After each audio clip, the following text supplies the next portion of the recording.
Episode dimulai. Terlihat saat itu Anandi yang sedang melamun karena kini keinginannya untuk mengadopsi seorang anak dari salah satu panti asuhan sudah benar-benar gagal. Padahal saat itu semua orang sudah bersiap-siap untuk merayakan ulang tahun pernikahan Anandi dan Sip. Sip menghampiri Anandi dan sedikit menenangkan agar Anandi bisa selalu bersabar karena Sip yakin pasti suatu saat bakalan ada jalan keluarnya. Namun saja Anandi benar-benar malu kepada keluarganya karena sudah genap 1 tahun namun ia belum mempunyai keturunan. Tak lama kemudian di saat keluarga Sip yang sudah siap untuk segera memulai acaranya, mereka masih saja menunggu kedatangan Sip dan Anandi. Tiba-tiba Anandi dengan muka yang sangat menawan dan begitu cantik, ia didampingi oleh Sip dengan perlahan menuruni anak tangga. Tentu saja saat itu semua tertuju kepada Anandi. Anandi langsung memberikan penghormatan kepada sang kakek. Tentu saja kakek langsung memberikan berkat kepada Anandi. Begitu pula dengan yang lainnya. Saat Anandi memberikan penghormatan, semuanya memberi berkat kepada Sip dan juga Anandi. Sampai pada akhirnya Ira meminta agar Anandi dan Sip memberikan hormat dan doa untuk sang nenek yang sudah tiada. Terlihat di situ kakek yang melihat Anandi dan Sip sedang mendoakan istrinya. Kakek sempat menangis karena ia tiba-tiba teringat masa-masa bersama dengan istrinya. Tak lama kemudian datanglah seorang pembantu yang memberikan kabar bahwa semuanya sudah siap dan akan segera dilaksanakan dan tamu pun mulai berdatangan. Semua tamu pun disambut dengan meriah. Byron dan Sumitra pun datang. Mereka langsung disambut dengan penuh bahagia oleh Anandi dan keluarga. Anandi pun langsung memeluk Sumitra. Sumitra langsung mendoakan Anandi. Begitupun dengan Byron, ia langsung memeluk Anandi. Sumitra langsung memberikan sebuah kado yang ia bawa untuk Anandi dari Gangga.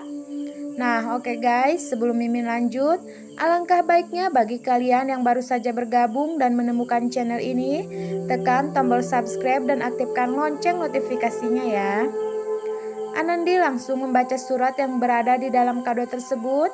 Semua orang pun terkejut saat melihat Anandi sempat meneteskan air mata di saat Anandi membaca surat tersebut. Anandi sangat kagum kepada Gangga yang begitu menyayangi dirinya. Di sisi lain, Sanchi yang sedang menemui sahabatnya yang saat itu hadir di acara itu. Sanchi sangat malu sekali ketika salah satu temannya mengejek Sanchi karena acara ulang tahun pernikahan Anandi sangat kampungan karena masih ada acara tarian-tarian tradisional. Salah satu teman Sanchi langsung memberikan kode kepada Sanchi untuk mengambil miras. Sanchi pun langsung mengambil miras tersebut. Dengan rasa takut, Sanchi mencoba meminum minuman tersebut. Sampai-sampai di saat Sanchi sudah mulai mabuk, Sanchi memandangi Byron dan Sumitra. Tentu saja salah satu teman Anandi yang saat itu sudah mulai mabuk.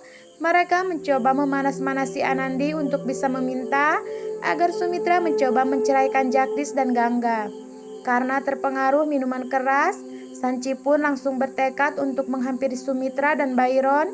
Saat Sanchi berjalan menuju Sumitra, Ira yang melihat Sanchi berjalan dengan gaya yang aneh.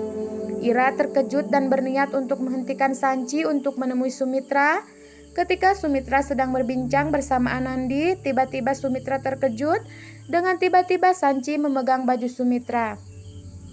Ia langsung meminta izin, bolehkah Sanchi memanggil ibu dan ayah kepada Sumitra dan Byron? Sontak Anandi dan Sip langsung terkejut saat Sanchi akan meminta agar Sumitra bisa menceraikan Jagdish dan Gangga.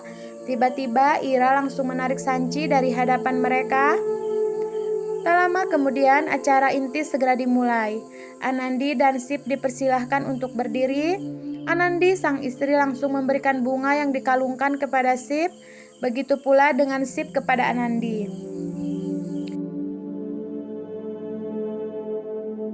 Semua keluarga diperkenankan untuk kembali bersenang-senang dan menari bersama kembali. Saat semuanya sedang asik menari bersama, Mahi mencoba mengajak Anandi dan Sip untuk menari, namun saja Anandi menolaknya.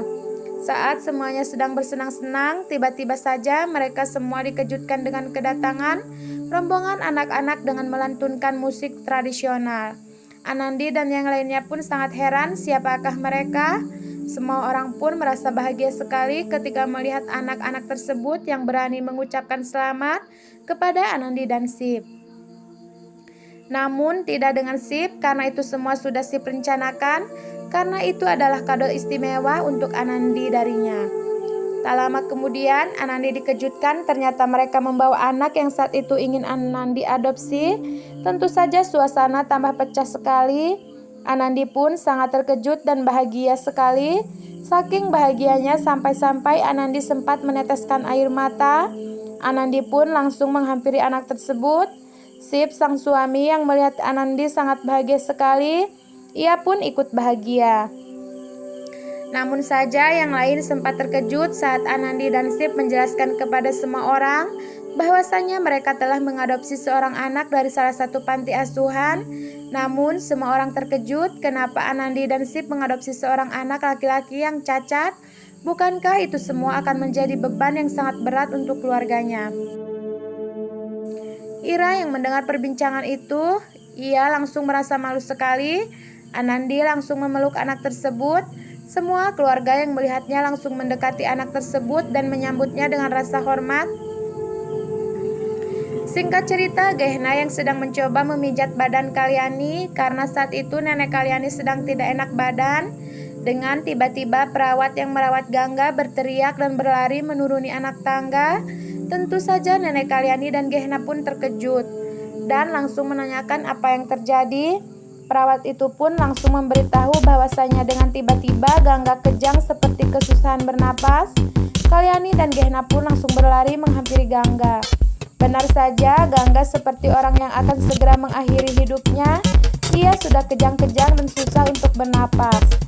Di situ nenek Kalyani sangat bingung sekali bagaimana cara dirinya membawa Gangga ke rumah sakit. Sedangkan saat itu di kediamannya tidak ada satupun seorang laki-laki. Nenek Kalyani melihat bahwasanya ranjang yang digunakan Gangga memiliki roda. Ia langsung berniat untuk mendorong ranjang tersebut. Ketika mereka membawa Gangga setelah mereka akan menuruni anak tangga, tiba-tiba ranjang yang ditiduri Gangga tersebut lepas dari tangan Kalyani dan yang lain dan terus berjalan menuruni anak tangga. Semua orang berteriak dan sangat takut sekali. Namun untung saja tiba-tiba Jagdish datang dan mencoba menahan Gangga.